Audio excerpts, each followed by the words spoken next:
దక్షిణామూర్తి రూపాలు కూడా వీర దక్షిణామూర్తి, లక్ష్మీ దక్షిణామూర్తి, మేధా దక్షిణామూర్తి ఇత్యాది అనేక దక్షిణామూర్తి నామాలతో ప్రకాశిస్తూ ఉంటాడు. సాంబ దక్షిణామూర్తి, చిదంబర దక్షిణామూర్తి అంటూ వివిధ దక్షిణామూర్తి రూపాలు ఉన్నాయి. వాటికంటూ మంత్రములు ఉన్నాయి. అనేక దక్షిణామూర్తి మంత్రాలు ఉన్నాయి. మంత్రం మారగానే దేవతా రూపం మారుతుంది. అది నిన్న మనం అమృత కలశం ఒక చేతిలో, అక్షమాల మరొక చేతిలో, పుస్తకము చిన్ముద్ర పట్టుకున్న మూర్తిని ధ్యానించుకున్నాం. మరికొన్ని మూర్తులు ఎలా ఉంటాయంటే కింద పుస్తకం చిన్ముద్ర మారదు, కానీ పైన డమరుకం ఒక చేతితో, అగ్ని మరొక చేతితో పట్టుకున్న దక్షిణామూర్తి రూపం ఒకటి ఉంటుంది. ఎక్కువగా ఇదే మనకి కనబడుతుంటుంది. ఇది ఒక మూర్తి. ఇంకొక మూర్తి వీణా దక్షిణామూర్తి, చేతులు వీణ పట్టుకుంటాడు. సరస్వతి ఎలాగో దక్షిణామూర్తి కూడా గురుస్వరూపం గనక వీణను పట్టుకుని ప్రకాశిస్తారండి. ఏమిటో మన దేవతల యొక్క గొప్పతనం.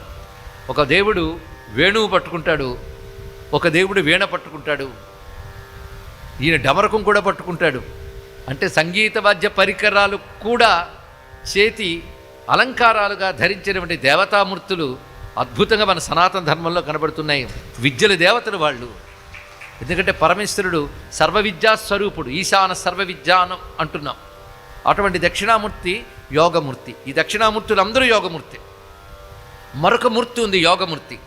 తపస్సులో ఉన్న శివుడు, తపోముద్రలో ఉన్న శివమూర్తి. చాలామంది తపస్సులో ఉన్న శివుణ్ణి భావన చేస్తూ ఉంటారు. మనం చూస్తూ ఉంటాం కూడా కొన్ని చిత్రపటాల్లో శివుడు అరచేతిలో పెట్టుకుని ఉన్నట్టు ఎంత చక్కగా ప్రకాశిస్తున్నాడు అనే దాన్ని చెప్తూ సదేవదారుద్రుమవేదికాయాం ప్రఫుల్ల రాజీవ మివాంక మధ్యే అంటూ కాళిదాసు వర్ణిస్తాడు.